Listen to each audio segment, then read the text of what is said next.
Welcome back to America Right Now. In our Faith in America segment this week, more anti-Catholic behavior from the Biden administration.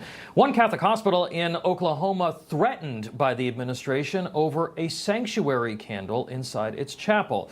After an inspection back in February, the federal government said the candle in the chapel at St. Francis Hospital, one of the nation's largest hospitals, was, quote, too dangerous. And if it wasn't blown out, the hospital would lose its ability to accept Medicare, Medicaid, or other funding. The Biden administration late yesterday, only after massive blowback, now backing off, canceling the threat to defund the hospital. But why are we seeing this pattern of behavior? Joining me now, the National Director of Priests for Life and Newsmax contributor Frank Pavone, along with the Vice President and Senior Counsel at the Becket Fund, which came to the defense of the hospital, Lori Windham. Lori, thank you so much. Tell us how this story unfolded.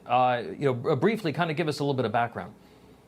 Well, Tom, this one came as a shock even for me. I've been doing religious liberty work for a long time, but as you said, during a regular inspection, somebody saw that there was a living flame, a sanctuary candle in the hospital chapel, same one that's been there for many, many years. And they said, no, this is a fire code problem, even though the fire marshal had signed off on it, said it was okay, even though there were pilot lights in the kitchen and gas dryers elsewhere in the hospital, those were fine. But this candle that you can see was said to be a problem. It's inside two glass holders with a brass top on it, bolted way up high on a wall. And yet, the Biden administration, Health and Human Services, was telling this this hospital, that if they did not blow out their eternal flame, they would no longer be able to serve patients who rely on them, who use Medicare or Medicaid or children's health insurance. Mm-hmm. It was truly shocking. Yeah, and the reason why the candle is there is to signify the presence of the Holy Eucharist in the tabernacle that is next to it. It is in every single Catholic chapel or church everywhere in the world. Frank, this is really part of a disturbing pattern of behavior. Why would the government even think that they could do this, or were they just harassing the hospital? This is a political problem. The Democrat Party has become Marxist, and religion is a threat to Marxism. The individual liberty that religion encourages, the fact that we are sons and daughters of God is the very basis that we can then have a representative government. But if a party wants state control, if it wants globalism, every institution, religious and otherwise, becomes a threat to them. That's why we see them destroying all the institutions in America. Lori, HHS did relent, but if you had to go to court, and that's what Becket does, did you feel confident that you would have won?